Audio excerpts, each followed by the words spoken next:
Bien, ce matin, bienvenue à tous, bienvenue aussi à ceux qui nous écoutent sur les sites Internet. Ce matin, on va poursuivre avec cette bonne habitude que Michel avait débutée il y a déjà je ne me souviens pas combien de temps, Michel, mais une bonne habitude d'aller lire une partie du psaume 119. Et bonheur, ce matin, on recommence au verset 1 de 1 à 8, fait qu'on va laisser le soin à Michel de nous en faire la lecture. Heureux ceux qui sont intègres dans leur voie, qui marchent selon la loi de l'Éternel.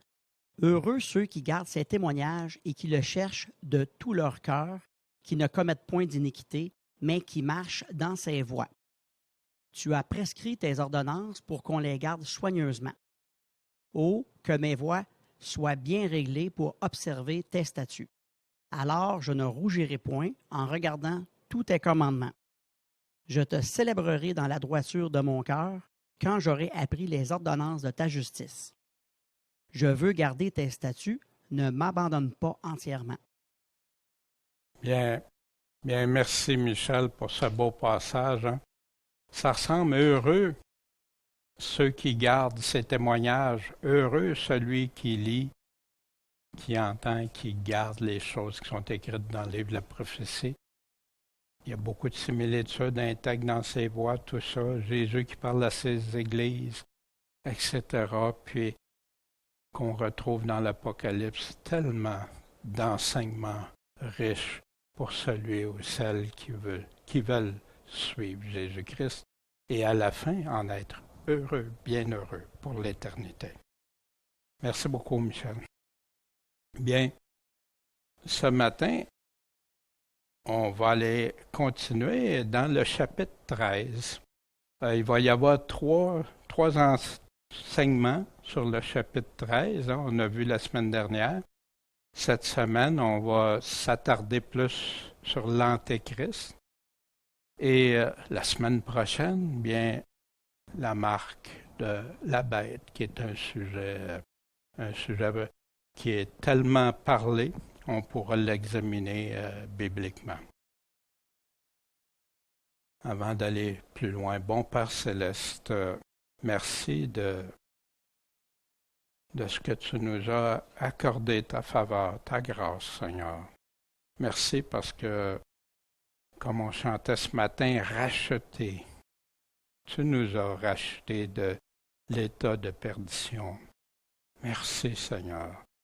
Et en retour, notre amour ne veut que te suivre, t'obéir, consacrer nos vies à toi.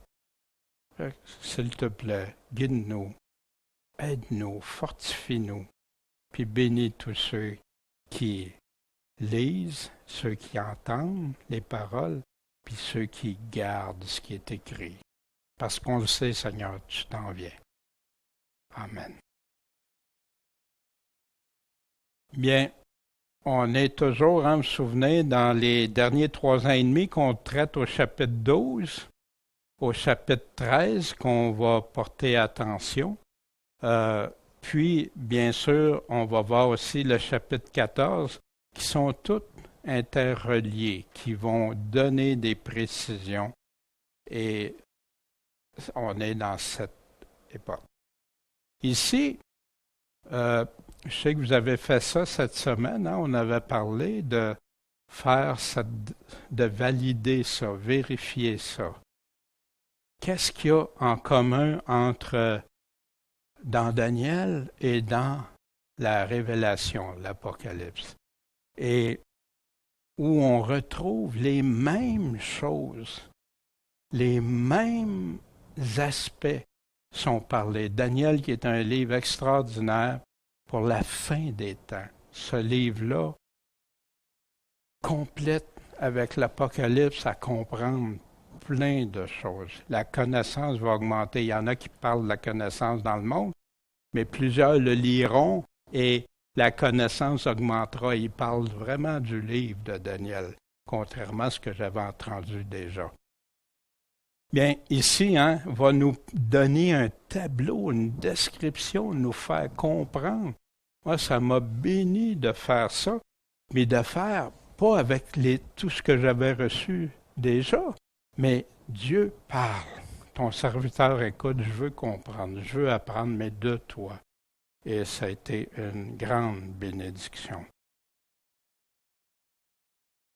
Je vais demander à Éric de nous lire le chapitre 13 au complet, puis après on va regarder des aspects. Et je vis monter de la mer une bête qui avait 7 têtes et 10 cornes, et sur ses cornes 10 diadèmes, et sur ses têtes un nom de blasphème. Et la bête que je vis ressemblait à un léopard. Ses pieds étaient comme ceux d'un ours, et sa gueule comme la gueule d'un lion. Et le dragon lui donna sa force, et son trône, et un grand pouvoir. Et je vis l'une de ses têtes comme blessée à mort. Mais cette plaie mortelle fut guérie, et toute la terre était dans l'admiration et suivit la bête. Et on adora le dragon, qui avait donné son pouvoir à la bête. On adora aussi la bête en disant, qui est semblable à la tête, et qui pourra combattre contre elle? Et on lui donna une bouche qui disait de grandes choses et des blasphèmes. Et on lui donna le pouvoir de faire la guerre pendant 42 mois. Et elle ouvrit la bouche pour blasphémer contre Dieu, pour blasphémer contre son nom et son tabernacle, et contre ceux qui habitent dans le ciel. Il lui fut aussi donné de faire la guerre aux saints et de les vaincre. Et il lui fut donné puissance sur toute tribu, langue et nation. Et tous ceux qui habitent sur la terre, dont les noms ne sont pas écrits dès la création du monde dans le livre de vie de l'agneau qui a été immolé, l'adorèrent. Si quelqu'un a des oreilles, qu'il écoute. Si quelqu'un mène en captivité, il ira en captivité. Si quelqu'un tue avec l'épée, il faut qu'il soit tué lui-même par l'épée. C'est ici la patience et la foi des saints. Puis je vis une autre bête monter de la terre, qui avait 2 cornes semblables à celles d'un agneau, et parlait comme un dragon. Elle exerçait toute la puissance de la première bête en sa présence, et elle faisait que la terre et ses habitants adoraient la première bête, dont la plaie mortelle avait été guérie. Et elle opérait de grands prodiges, même jusqu'à faire descendre du feu du ciel sur la terre, à la vue des hommes. Et elle séduisit les habitants de la terre par les prodiges qui lui étaient donnés d'opérer en présence de la bête, disant aux habitants de la terre de dresser une image à la bête, qui, après avoir reçu le coup mortel de l'épée, était encore en vie. Il lui fut donné d'animer l'image de la bête, afin que l'image de la bête parlât. Et elle fit mettre à mort tous ceux qui n'adoraient pas l'image de la bête. Et elle faisait que tous, petits et grands, riches et pauvres, libres et esclaves, prenaient une marque à la main droite ou au front, et personne ne pouvait acheter ni vendre s'il n'avait la marque ou le nom de la bête ou le nombre de son nom. C'est ici la sagesse, que celui qui a de l'intelligence compte le nombre de la bête, car c'est un nombre d'hommes, et son nombre est 666. Bien, merci Éric de cette lecture-là, qui nous remet dans le bain, dans le contexte, et aussi qui peut avoir des choses qui nous impressionnent, mais qu'on démystifie avec les images que Dieu utilise ici. Ce matin, on va mettre l'accent sur l'Antéchrist. L'Antéchrist, c'est presque connu, c'est presque aussi connu que la marque de la bête, le 666. Les gens parlent de l'Antéchrist et il y a eu beaucoup qui a été dit à ce sujet-là. Dans le texte que Éric vient de lire, ça nous parle de 2 bêtes. On a vu 2 bêtes, c'était 2 puissances. On va en avoir une tête sur une puissance, parce qu'un roi, ça prend un royaume, ça prend un roi, bien sûr. Puis ces 2 puissances-là vont avoir des fonctions différentes, mais soudées ensemble. Du moins jusqu'au retour, jusqu'à l'Armageddon qu'on va voir. C'est une bête, puissance politique, militaire, qui va se prendre pour Dieu, au-dessus de tout. Il va prendre le contrôle que la parole de Dieu nous donne. L'autre est à caractère religieux, religion, une religion mondiale, quelque chose qui va amener des choses incroyables. Mais c'est tout en train de se bâtir. Si vous suivez qu'est-ce qui se passe au niveau des églises depuis Vatican II, c'est incroyable. C'est tout en train de se mettre en force en place. Ici, notre première bête va faire des blasphèmes, va faire la guerre contre les saints, contre les chrétiens, contre ceux qui suivent Dieu. L'autre, le faux prophète, lui, va obliger les gens à adorer pour pouvoir avoir la marque, la bête. Donc, adorer, blasphémer. Et vous savez, ça ressemble beaucoup dans les principes même, ça, que le caractère religieux va faire à l'autre des choses. Mais ici, c'est comme inversé. Parce que souvent, l'Église, exemple l'Église romaine, décidait des choses et le faisait appliquer ici. Ici, on voit un peu comme l'inverse. Où on parle de l'Antéchrist, surtout dans la Bible. On parle à différents endroits, mais surtout. Bien sûr, dans le chapitre qu'Éric vient de nous lire, dans Daniel au chapitre 7, au chapitre 8, au chapitre 9, 11, 12, avec le tableau, justement, la comparaison là, de Daniel et ça. Et dans 2 Thessaloniciens 2, Paul nous donne un portrait assez précis. Puis, voyez, ça, dans Daniel 4, Daniel qui est le livre qui est utilisé beaucoup pour nous enseigner le temps de la fin. Mais il y a plein d'exemples qu'on va pouvoir utiliser dans ça. Ce n'est pas juste des prophéties, mais ce qui s'est passé avec Daniel qui a fait le choix avec ses amis jeunes, puis avait fait le choix de ne pas manger les viandes sacrifiées aux idoles du roi de Babylone, mettait sa vie en danger parce qu'il croyait en Dieu. La même chose, Daniel, on va voir avec ses amis. Daniel dans la fosse au lion, puis des personnes qui ont pris des positions claires pour le Seigneur. Mais voyez-vous, dans Daniel aussi, vous vous souvenez, le roi qui s'était pris pour Dieu, lui aussi, bien, que son cœur d'homme soit changé et qu'un cœur de bête lui soit donné et que 7 ans passent sur lui. C'est un passage, ça, qui nous montre que ça pourrait pas être 7 ans, pourrait pas être 7 jours, ça pourrait pas être 7 mois, mais ça peut être 7 années, 7 ans. Pourquoi? Parce qu'il y avait les ongles, il n'aurait jamais poussé aussi long, puis les cheveux devenus comme ils étaient là. Ça prenait absolument une période de 7 années pour ça. Puis l'avertissement dans 2 Thessaloniciens, pour le retour de Jésus, puis l'enlèvement, le rassemblement avec lui, que personne ne vous séduise d'aucune manière. Parce qu'il faut que la révolte, l'apostasie soit arrivée auparavant, puis qu'on ait vu paraître l'homme du péché, le fils de perdition. L'adversaire, celui qui s'élève au-dessus de tout ce qu'on appelle Dieu ou qu'on adore, jusqu'à s'asseoir comme Dieu dans le temple de Dieu, se proclamant lui-même Dieu. Et dans tout ça, Paul avertit, donne, laissez-vous pas entraîner dans tout, plein d'enseignements qui contredisent ce que Paul a dit. Beaucoup pensent qu'ils ont plus de vérité que l'apôtre Paul. Ils viennent à contredire Paul. Quelle tristesse! Puis ça séduit des gens et ça les entraîne, et c'est justement ça que Paul est en train d'avertir. L'Empire romain, ce qui correspond aux critères de la parole. Moi, j'aime bien quand je vois quelqu'un dire, c'est ça, OK, on va regarder bibliquement, on fait une liste de vérification, ça correspond-tu ou pas? Puis des fois, tu peux avoir juste quelques items ou tous les items.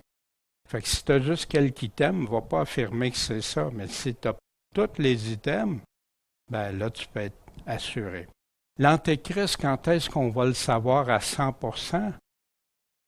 Paul vient de le dire quand il va s'asseoir dans le temple. Ça veut dire qu'on ne pourra pas avoir des doutes, qu'on ne pourra pas soupçonner, qu'on ne pourra pas... Oui, mais il faut être encore très prudent, parce qu'au travers des siècles, ils ont tous identifié plein d'antéchrists. Puis c'était pas lui. Le même territoire. En passant, il y a plusieurs antéchrists contre Christ, ou qui veulent prendre la place de Dieu sur la terre. Ça, il y en a eu. Mais celui, le fils de perdition, que Paul nous parlait, il y en a un, puis qui va amener comme ça. Le même territoire, vous vous souvenez, on avait regardé les deux cartes, hein? L'Empire romain, puis ce qui s'en vient avec l'Union européenne. On a vu ça, la carte. On va la voir en quelques instants. Une puissance mondiale. Bien, l'Empire de Rome était une puissance à l'échelle mondiale. C'est l'Empire qui avait le contrôle. Différent des autres bêtes avant. Il foulait tout, il détruisait tout. Quand il voulait, il faisait ce qu'il voulait. Quand il voulait. Ils ont incorporé les cultures grecques, Mèdes et Perses, Babylone. Ça vient tout de Babylone au début. Vous vous souvenez, le livre de Daniel parle de l'Empire de Babylone et après ça, c'est ajouté les autres bêtes, les autres empires. Incorpore les religions. L'Empire de Rome faisait ça. Il incorporait toute religion. Mais étrangement, où ça n'a pas marché, c'est avec le véritable christianisme. Parce que ça venait, les chrétiens ne voulaient pas s'agenouiller et adorer d'autres dieux. Les autres religions le permettaient. Un empire qui s'est divisé en deux. Des meurtres au nom de leur Dieu. Assassine qui tu veux s'il ne croit pas comme nous autres on l'impose. Puis bien sûr, l'Empire romain, on parle de Rome et c'est Vatican bâti sur cette colline. Puis c'est un empire qui va réapparaître sous forme de 10. Daniel 2 parlait des 10 orteils de fer et d'argile. Après ça, il va y avoir 10 têtes, 10 cornes. Puis celui, le petit qui va pousser, il va en éliminer 3. 3 en partant, il va en arracher 3, prendre la place. Ça, c'était l'Empire romain. Babylone, pourquoi? Parce que c'est à origine de Babylone. La tour de Babel, aussi, vous vous souvenez, il voulait faire un seul peuple avec la même langue, tous s'entendre ensemble et tout ça. Petite comparaison, la bête, l'Empire romain, puis la papauté romaine. Juste pour l'autorité de Satan, la bête, adversaire de Dieu, et ceux qui croient en lui. Dans l'Empire romain, tu avais les empereurs romains, Néron, Auguste César. Eux, ils étaient vraiment anti-chrétiens. La papauté romaine, le satanisme avoué au Vatican. Il y a des vidéos comme ça, que c'est des autorités là, du Vatican qui affirment oui, il y a des sciences occultes dans le Vatican. Il y a puis même on avait entendu des messes au Vatican, puis ils parlaient en latin, puis ils blasphémaient Dieu, puis ils élevaient Lucifer. Terrible. Terrible, mais les gens au nom de Jésus. Des blasphèmes. La bête va faire des blasphèmes. Eux, ils se croyaient des dieux, puis ils l'imposaient, ces empereurs-là, ces Césars-là. La papauté, Saint-Père. Le pape qui dit « Venez à moi plutôt qu'à Jésus pour le pardon de vos péchés. » Wow! Saint-Père, n'appelez personne votre Père. On parle d'un Père spirituel, blasphème après blasphème. Je sais qu'il y a des chrétiens, il ne faut pas juger. Non, c'est pas juger, c'est les faits. C'est des choses que n'importe qui veut regarder pour connaître. Ceux qui ont soif de la vérité vont regarder. La guerre contre les chrétiens. La bête va faire ça. Les plus grands persécuteurs des chrétiens. Quand Pierre a écrit ces deux lettres, il était sous la persécution de Néron. La papauté romaine a été en arrière des inquisitions, ivre du sang des saints. Plus de 60 millions ont été tués, seulement parce qu'ils aimaient Dieu, le Seigneur et leur prochain, puis sa parole. Puis, bien sûr, il y a d'autres critères, comme l'intégration des religions et coutumes des peuples conquis. Bien ici, la bête va faire ça, une universalité avec son faux prophète, la religion. Puis, l'Empire romain intégrait ça. Puis, le Vatican, la papauté romaine aussi. C'est ce qu'ils ont fait au travers de l'histoire. C'est pour ça qu'il y a même des statues où on dit représenter Saint-Pierre, mais c'était pas Saint-Pierre autrefois, c'était le dieu Jupiter. Plein d'affaires. On avait déjà regardé ça dans un cours. Et ici, autrefois, c'était un empire à la fois qui prenait contrôle. Quand on voyait les 4 empires qu'il nommait. Bien, ici, ça va revenir ça. Ça va être un empire. Puis, aujourd'hui, il y a plein d'empires. C'est pour ça que ça prend des alliances humaines que la Bible nous parle, pour qu'ils soient ensemble. Mais comme les 10 orteils de fer et d'argile, ça va être fort et faible en même temps. Et on va le voir quand on va regarder. Ici, pour moi, en tout cas, en comparant ça, ça me dit « wow ». Il y a beaucoup de parallèles, il y a beaucoup de choses ici qui peuvent... La grande contrefaçon. L'Antéchrist va être un Dieu contrefait. Il va y avoir un Jésus contrefait, un autre Jésus, un autre évangile. Un esprit contrefait, c'est pas l'Esprit de Dieu. Mais les gens vont penser que c'est l'Esprit de Dieu. L'Évangile contrefait, toutes des choses que Jésus et les apôtres nous ont avertis.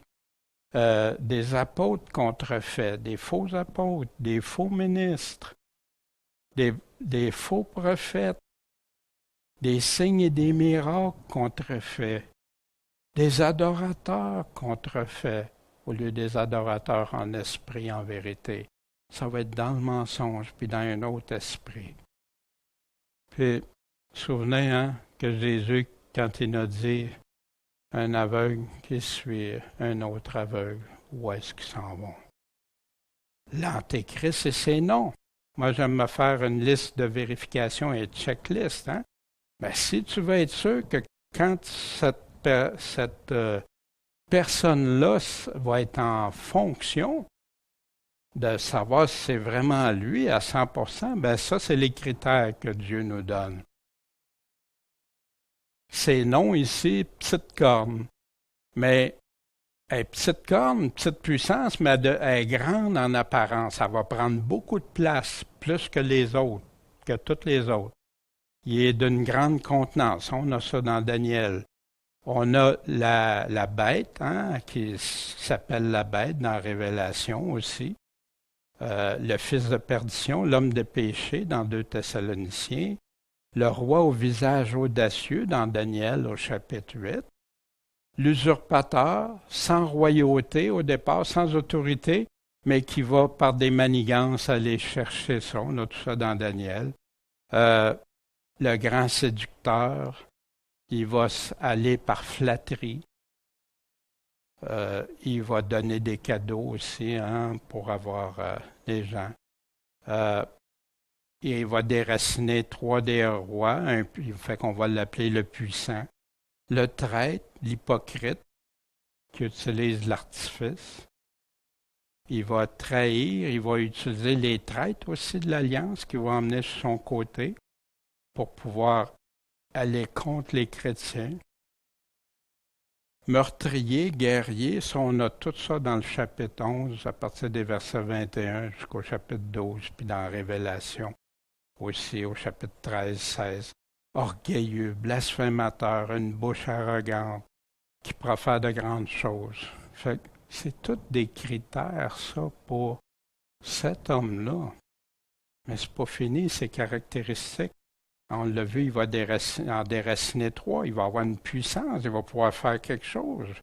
Les yeux d'un homme, tu sais, ils vont dire, mais cette bête-là, cette corne-là a des yeux comme un homme. C'est pas les yeux de Dieu. Il ne verra pas comme Dieu. Il va entrer dans la paix. Il va entrer au début par la paix, mais après ça, il va emmener la guerre. C'est là que plusieurs pensent que c'est le traité, l'alliance de 7 ans qui va traiter avec différents. En passant, c'est pas écrit avec Jérusalem, là, ou Israël, c'est écrit, il va faire une entente avec plusieurs. On ne sait pas c'est qui encore. Il va avoir une grande apparence, corruption par la fraude, par cadeau, il va donner les terres. Vous allez en guerre contre à tel endroit, ben ça vous appartient. Hein? Ben ça s'est passé dans l'histoire aussi. Hein? Pour l'Inquisition, ils ont utilisé ces moyens-là en passant. Il va causer l'abomination que Jésus nous parle. Il dit comme Daniel nous parle. Hein? Il va faire la guerre aux saints, puis il va remporter jusqu'à ce que le royaume promis arrive. On a ça dans Daniel aussi. Puis dans l'Apocalypse aussi, bien sûr.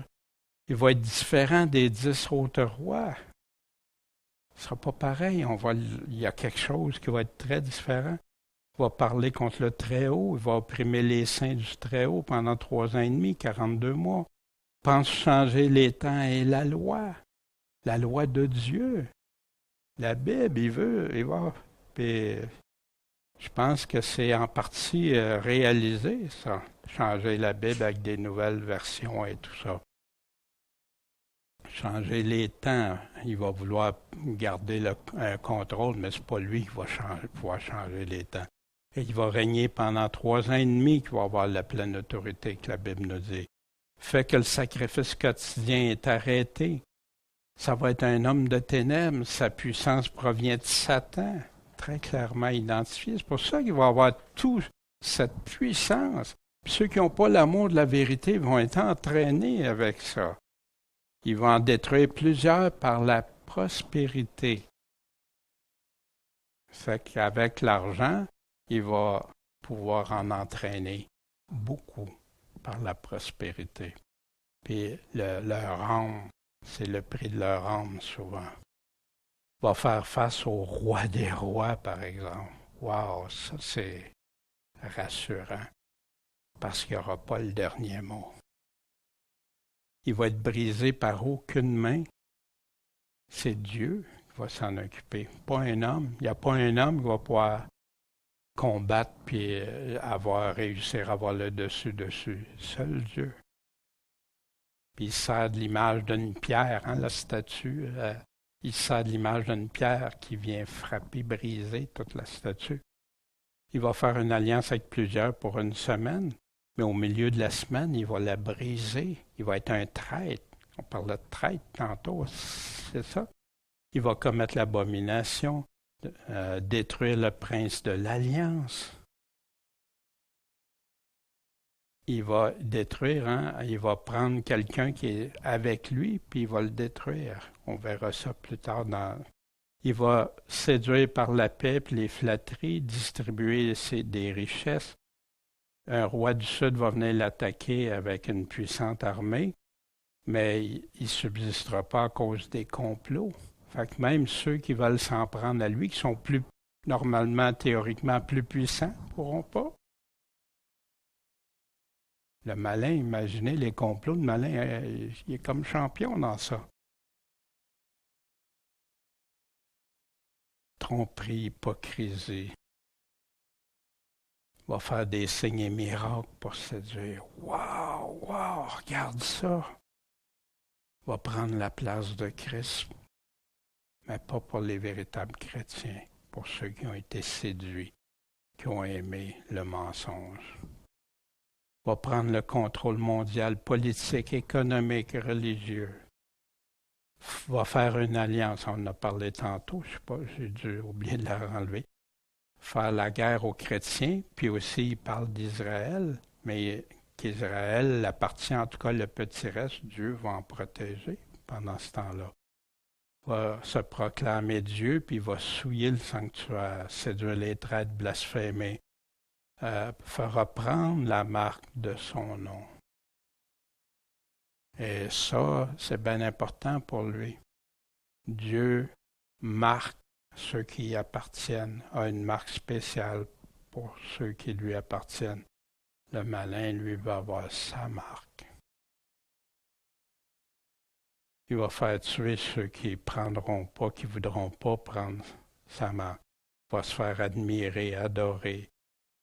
Il va avoir un Dieu autre que ses pères. Il n'y aura pas le même Dieu. Il va changer ce Dieu-là. Il va en tuer plusieurs. Vous vous souvenez, les 2 témoins avaient vu ça. Quand ils vont avoir accompli leur témoignage, la bête montera de l'abîme, leur fera la guerre, les vaincra, les tuera. Quand on arrive dans l'Apocalypse 20, après le retour, on voit ici ceux qui avaient été décapités pour le témoignage de Jésus, pour la parole de Dieu, et ceux qui n'avaient pas adoré la bête ni son image, qui n'avaient pas pris sa marque sur leur front ou à leurs mains. Puis eux ont vécu avec Christ pendant 1000 ans, régné avec lui.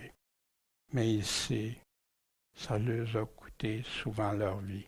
Pas tous, parce qu'il y en a qui vont être enlevés aussi.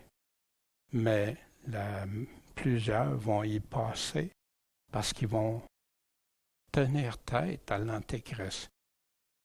Ils vont faire comme les 3 amis de Daniel ont fait.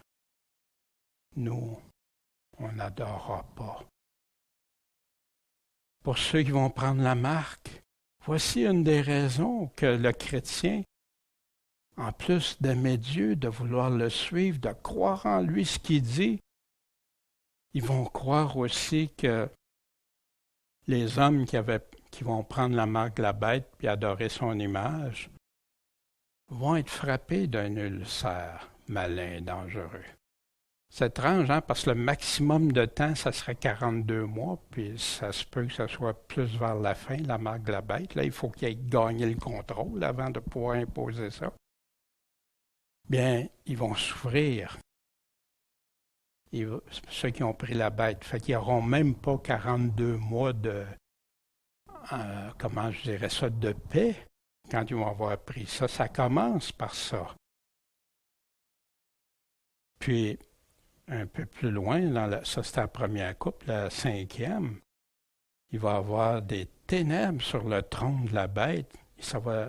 Les hommes se mordaient la langue de douleur puis à cause de ça, des douleurs, ils vont continuer à blasphémer le Dieu du ciel, puis pas se repentir.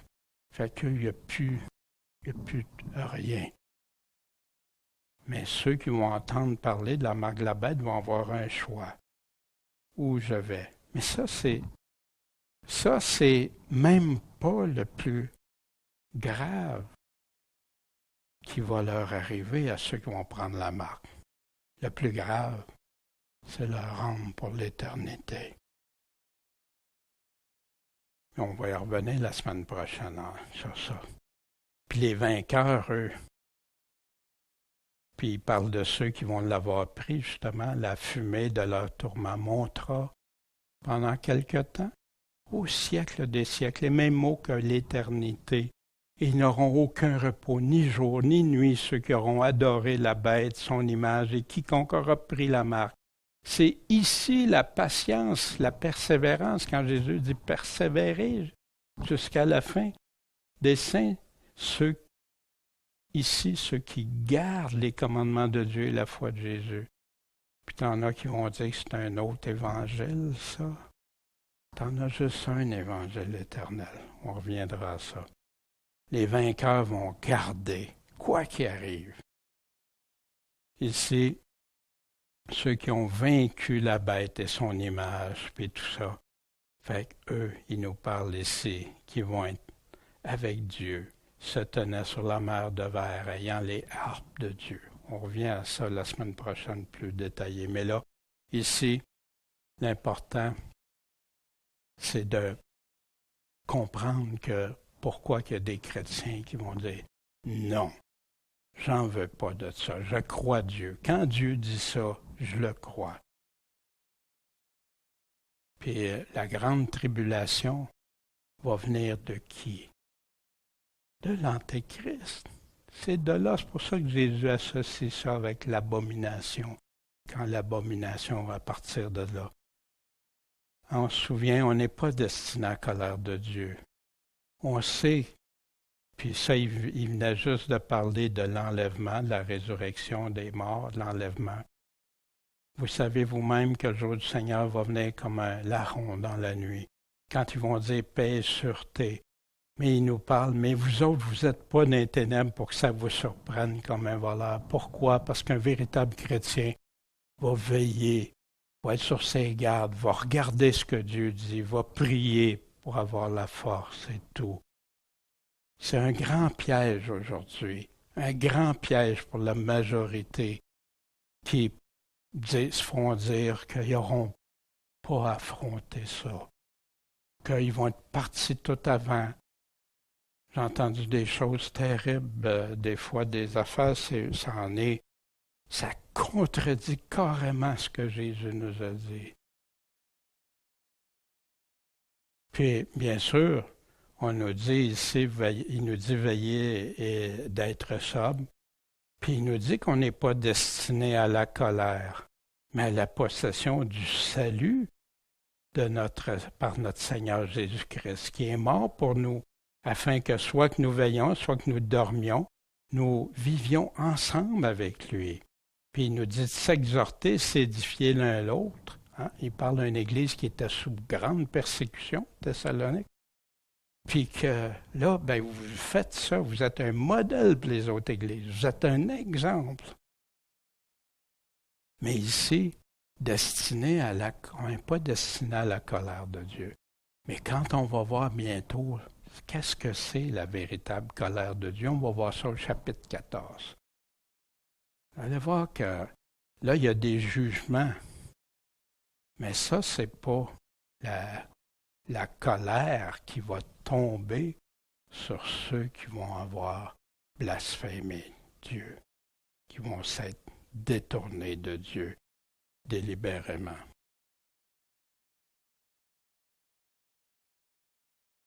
Il y en a qui vont être testés, éprouvés. Dans Daniel, et ceux du peuple qui seront intelligents en instruiront plusieurs, vont évangéliser, puis dire qu'est-ce qu'il y en est vraiment. Mais il y en aura qui vont tomber par l'épée, par la flamme, par la captivité, par le pillage, pendant un certain temps. Le maximum, le Seigneur nous l'a dit, le maximum de ce temps-là. 1260 jours ou 42 mois maximum. Puis ça ne veut pas dire que ça va être partout égal, parce qu'il va en tout cas, quand tu lis chapitre 11, il y a plein d'actions à différents endroits. Et quand ils vont être renversés, ils seront un peu secourus. Fait que là, il y en a plusieurs qui vont joindre à eux, mais comment? Par hypocrisie. Pas pour rien qu'il va y avoir des trahisons, qu'il va y avoir plein de choses. Et parmi les intelligents, quelques-uns vont être renversés. Dans quel but? Afin qu'il y en a qui soient éprouvés, testés. T'es-tu un vrai de vrai? T'es-tu pour Dieu vraiment? Crois-tu ce que Dieu dit? Purifié et blanchi. Vous savez ce qui se passe dans les pays où nos frères vivent des persécutions très fortes? Ben, il y en a beaucoup. Il y en a qui sont dédiés, consacrés, puis regarde, ils n'ont pas besoin d'être éprouvés, ils savent, c'est décidé, ferme et tout ça. Il y en a d'autres que l'épreuve les purifie. L'épreuve leur fait abandonner tout ce qui n'est pas de Dieu. L'épreuve fait qu'ils s'approchent de Dieu comme ils n'ont jamais été proches de Dieu. C'est dur à entendre, hein? Mais c'est la réalité. Quand est-ce que l'homme s'approche le plus de son Dieu? Puis que le reste n'a plus d'importance que Dieu.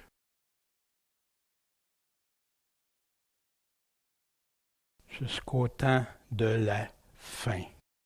car elle ne viendra qu'au temps marqué, au temps que Dieu a établi. Mais ici, c'est de la réalité. Pas facile à entendre, mais qui est là, que Dieu a dit. Est-ce qu'on le croit aussi? Nos appréhensions, nos craintes vont nous faire. Ça va avec la parabole des 4 terrains, la semence dans les 4 terrains aussi qu'on a déjà examiné. Voici ce qui se passe, puis ce qui va se passer encore de pire en pire. Voici dans Ésaïe, malheur à ceux qui appellent le mal bien, puis le bien mal. Voyez-vous, les balises d'autrefois, c'est tout inversé. Ça a été comme ça longtemps, puis tout à coup, là, c'est plus ça. Qui font des ténèbres la lumière. L'Antéchrist va faire ça. Ce qui est ténébreux va devenir la lumière pour les gens. Puis la lumière, il va en faire des ténèbres qui font l'amer doux. Hein? Mais non, tu ne mourras pas. Hein? Ou le doux amer. Ce que Dieu a comme bénédiction pour toi, non, il te fait même te rebeller contre ça. Celui qui déclare juste le méchant, celui qui déclare le méchant juste, sont tous deux quoi? En abomination à l'Éternel.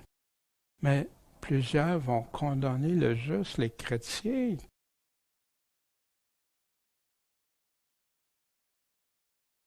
Voici dans Malachie, en passant, c'est des choses pour la fin. Vous fatiguez l'Éternel par vos paroles. Puis là, vous demandez, en quoi est-ce qu'on le fatigue?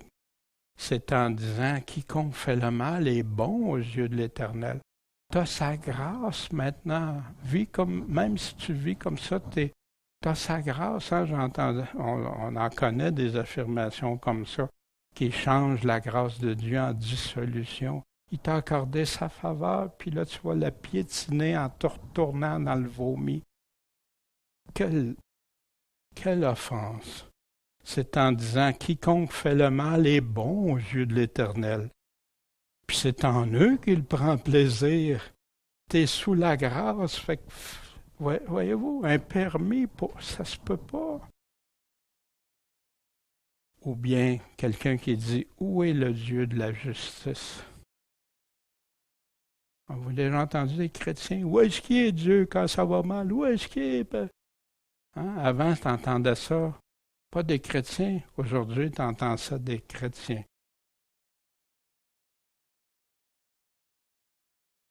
À la fin de leur règne, quand les pécheurs auront comblé la mesure, puis là, il nous dit après, c'est là que l'Antéchrist rentre. À l'apostasie, là, quand ça va être rendu au comble, l'abandon de la foi, la véritable foi, le psaume 2 répond à ça. Pourquoi ce tumulte parmi les nations? Pourquoi les peuples projettent-ils des choses vaines? Les rois de la terre se sont levés. Les princes se sont concertés ensemble. Avant, tu n'avais pas ça. C'était isolé, tu sais, puis tout ça. Peut-être des petites alliances, mais pas tous ensemble. Contre l'Éternel et contre son oint. Rompons leurs liens, disent-ils, jetons loin de nous leurs cordes. Celui qui est assis dans les cieux se rira, se moquera d'eux. Enlevons ça, ces fardeaux-là, ces obligations-là, c'est la liberté, je veux juste être libre. Puis surtout pas les affaires que Dieu nous donne. Alors il leur parlera, comment? Dans sa colère. Il les épouvantera dans son courroux. Et moi, dira-t-il, j'ai sacré mon roi sur Sion, ma montagne sainte. Jésus revient où? Je publierai le décret de l'Éternel. Il m'a dit, tu es mon fils aujourd'hui. Je t'ai engendré. Demande-moi, je te donnerai les nations pour héritage. Qui va les recevoir, les nations pour héritage? Sinon Jésus-Christ. Et pour possession les bouts de la terre. Tu les briseras avec un cep de fer. Tu les mettras en pièces comme un vase de potier. Exactement les mêmes paroles qu'on voit ailleurs pour Jésus-Christ à son retour. Maintenant donc au roi, ayez de l'intelligence, recevez instruction, juge de la terre. Dieu y veut, réveillez-vous, écoutez les instructions. Allez pas là, Dieu veut que tous viennent à repentance, mais il sait d'avance qu'est-ce que les gens vont choisir. Servez l'Éternel avec crainte et réjouissez-vous avec tremblement. Vous vous souvenez de travailler avec crainte à votre salut, la parole nous dit dans notre... Rendez hommage au Fils, de peur qu'il ne s'irrite. Plus le petit Jésus, puis celui qu'on a fouetté, qu'on a crucifié. Non, le roi des rois, le Seigneur des seigneurs, qui va fouler la cuve de la colère. Et que vous ne périssiez dans votre voie quand sa colère va s'enflammer. Quand? Comment? Tout à coup. Tu ne pourras pas t'en échapper. Heureux tous ceux qui se confient en lui. Un vrai complot. Un vrai complot. Contre qui? Contre le Créateur. C'est ça qui est en train de se produire. Pour l'abomination que Jésus nous parle dans Matthieu 24, 15, j'ai mis ici des choses qu'on a déjà vues, là, mais des endroits qu'on peut retrouver ça dans Daniel, puis aussi dans 2 Thessaloniciens, c'est clairement indiqué. À qui est-ce qu'on peut être écouté? Dieu nous a annoncé tout son dessein sans rien cacher. Ainsi a dit l'Éternel des armées, n'écoutez pas les paroles des prophètes qui vous prophétisent. D'habitude, il dit, écoutez mes prophètes, mais pas ceux qu'il va décrire lesquels qu'on ne doit pas écouter. Ils vous font devenir vains. Ta foi est vaine. Tu vas arriver devant Dieu, ça marche. C'est pas ça que Dieu a dit. Il prononce la vision de leur cœur et non ce qui procède de la bouche de l'Éternel. Il ne cesse de dire à ceux qui me méprisent. Tu as la grâce de Dieu pareil, là, mais il méprise ce que Dieu dit. L'Éternel a dit, vous aurez la paix. Tu vas avoir le salut, tu vois tout. Vous aurez la paix. Et à tous ceux qui marchent dans la dureté de leur cœur, qui ne se sont pas repentis, il va vous arriver aucun mal. Non, non. Vous n'aurez pas la marque à faire face à ça. Vous ne vivrez pas des choses. Juste du bien. Qu'est-ce que vous pensez à quelqu'un que tu lui promets que Jésus va le protéger dans un petit cocon, là, c'est quelque chose, là, puis qu'il n'y a rien qui ne s'attendra pas à rien vivre? Y a-t-il des chances que sa foi tombe? Il y en a même qui vont dire que Jésus leur a pas dit la vérité. Mais c'est-tu Jésus qui leur a dit ça?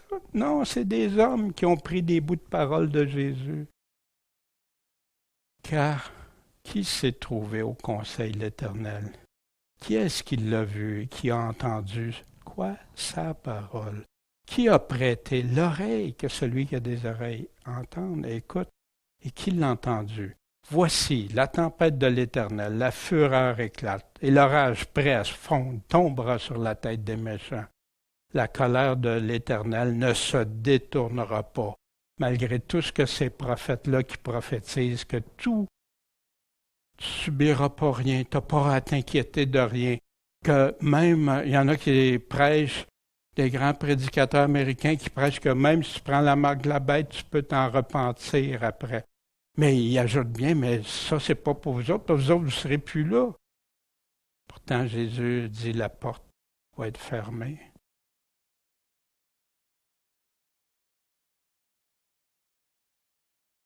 Ici, c'est pour quand, ça? Parce qu'il y en a qui disent, c'était à Jérémie, fait que c'était peut-être pour le peuple qui a été transféré à Babylone. Voici ce que Dieu dit. Vous aurez une claire intelligence de ceci quand? Ça peut-tu être plus clair? Voyez-vous?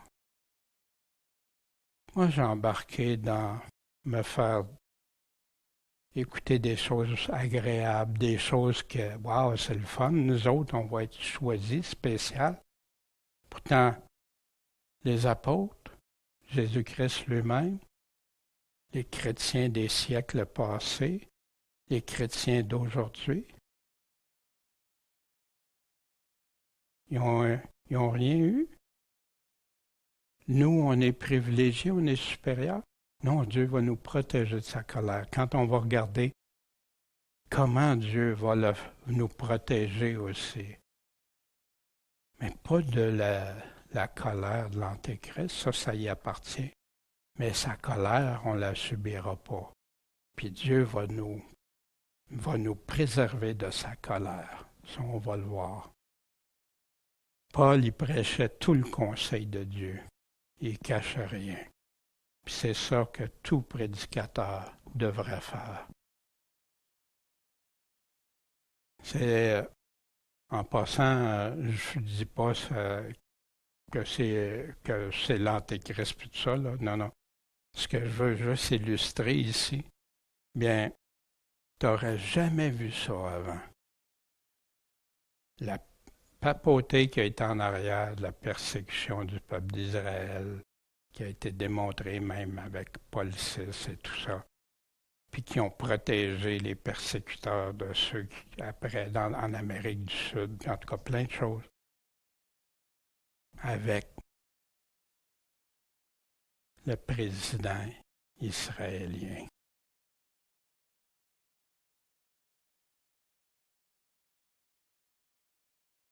Tu n'aurais jamais vu ça sur le mur des lamentations, puis aller rencontrer autant musulmans qui disent qu'Allah dit que Dieu n'a pas de fils. C'est Antéchrist que la parole nous dit. Puis Jérusalem. Fait que les temps ont changé. L'acceptabilité est rendue partout. Tout passe ou presque maintenant. Jamais tu aurais vu ça avant. C'était impensable. Le chef de l'ONU qui appelle à réinventer le monde.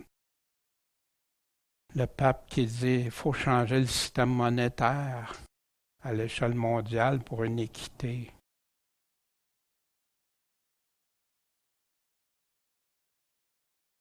Chapitre 13. Voici la bête, l'Antéchrist.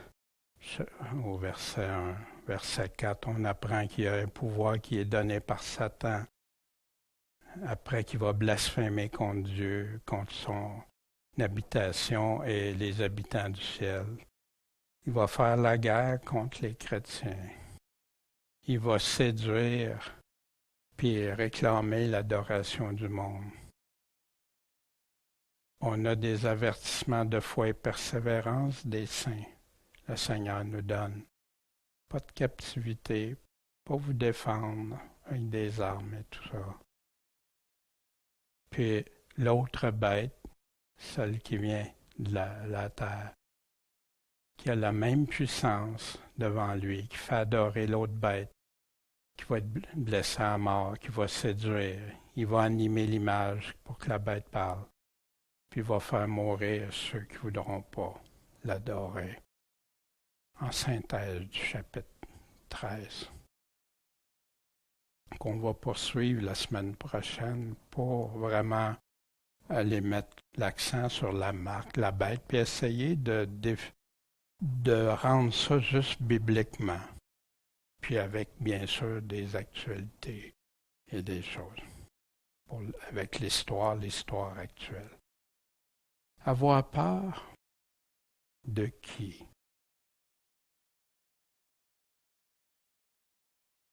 Avec le roi Nebuchadnezzar, vous vous souvenez, quand il avait demandé à ce que tout le peuple s'agenouille puis adore la statue, la grande statue d'or qu'il avait faite.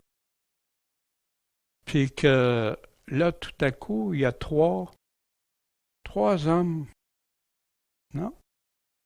Ils sont restés debout. Ils ne sont pas mis à genoux devant. comme des chrétiens. Pensez-vous que ceux qui vont dire non ne seront pas « Hey, eux autres, pourquoi? » Fait que le roi Nebuchadnezzar est en colère. Mais avant, il les a laissés. Il dit, est-ce à dessein, Shadrach, Meshach, Abednego, que vous ne servez pas mes dieux, puis que vous adorez pas la statue d'or que j'ai élevée? C'est le Tout-Puissant, là, pour le roi de... Maintenant, donc, voyez, si vous êtes prêts au moment où vous entendrez au son de la trompette, de la flûte et toutes les sortes d'instruments, à vous prosterner et adorer la statue que j'ai faite. Mais si vous ne vous prosternez pas, au même instant, vous serez jetés dans la fournaise de feu ardent. Et quel est le Dieu qui vous délivrera de ma main? L'Antéchrist va parler comme ça, hein? Fait que là, ils ont répondu. Il n'y a pas besoin qu'on te réponde là-dessus. On n'aurait pas besoin. Voici notre Dieu que quoi nous servons. Hein, voyez-vous, le mot servait, il servait Dieu. Peut nous délivrer de la fournaise ardente. Il a ce pouvoir-là. Et il nous délivrera de ta main, ô roi, la confiance totale en Dieu. Sinon, si Dieu choisit que non, pour X raison, que lui connaît, c'est lui Dieu, c'est lui le patron, c'est lui qui connaît toutes choses. Sinon, sache au roi que nous ne servirons pas tes dieux. Et nous n'adorons pas la statue d'or que tu as élevée. La foi, la vraie foi. Leur foi a-t-elle été éprouvée? Bien oui. On va voir la suite la semaine prochaine. Qu'est-ce qui est arrivé? Puis c'est des beaux exemples aussi pour nous. Puis toujours avoir confiance en Dieu. Puis de dire, ben nous on sert Dieu. Puis quoi qu'il arrive, que Dieu nous délivre, parce qu'on sait qu'il va en délivrer. Puis il y en a d'autres qui vont passer au travers. On sait tout ça. On ne sait pas dans quelle catégorie qu'on va être. Mais, est-ce qu'on a la foi? C'est Dieu, quoi qu'il arrive. Tu me délivres, tu ne me délivres pas. Seigneur, je t'appartiens. C'est toi le maître de ma vie. Puis toi, je sais que tu ne m'emmèneras pas dans quelque chose qui va être contre moi, contre mon âme. Tu vas me donner ce qu'il y a de mieux pour le salut de mon âme. Pour tout, Seigneur, puis pour l'éternité. Il n'y aura plus de pleurs, plus de larmes, plus de choix comme ça à faire. Ça va être fini. Puis il nous donne même, comme les douleurs de l'enfantement, les douleurs que ça fait avant l'accouchement, de plus en plus intense et rapproché. Mais après ça, le bébé est là. C'est passé, tu y penses même plus à ça. Mais ça va être supérieur à ça. Le premier chant qu'on a chanté ce matin, qui établissait pour nous avec le Seigneur. C'est un beau chant. Puis le suivre, lui, le servir, être avec lui après, pour l'éternité. Mais de qui j'ai peur va faire la différence. On peut avoir peur de plein de monde, plein de personnes. Je peux avoir peur même de l'Antéchrist ou peur de ci, peur de ça. Mais de qui j'ai peur, vraiment? De qui j'ai la crainte avant toute chose? En qui je mets toute ma confiance, puis que quoi qu'il arrive, c'est lui que je veux craindre, parce que c'est lui l'auteur de ma vie. Puis c'est à lui que je vais répondre. Celui qui veut jouer à Dieu, là, il est là pour un petit temps. Mais celui qui est Dieu, il est là pour tout le temps. Bon Père Céleste, merci de ta parole. Seigneur, donne-nous la sagesse de vouloir te connaître de plus en plus, la sagesse de bien se comporter, de veiller, être sur nos gardes, de prier, de garder tes paroles, Seigneur, parce que c'est juste en connaissant tes vraies paroles qu'on va pouvoir se tenir, Seigneur, qu'on va pouvoir avoir confiance. Si notre foi ne vient pas de tes paroles, puis on n'est pas averti, Seigneur, on est en grave danger. Mais parce que tu as dit des choses d'avance, on peut y croire à 100%, quels que soient les événements. Mais on connaît la finalité. Merci, Seigneur. Merci de nous avoir avertis pour pas qu'on soit des vierges folles, ni des tièdes, ni des personnes qui vont être prêtes à abandonner au premier, comme dans la parabole de la semence. Seigneur, on a besoin de toi, on veut vivre pour toi, en toi. Fait c'est en toi qu'on se confie. En ton nom, Seigneur Jésus-Christ, Maître et Sauveur. Amen.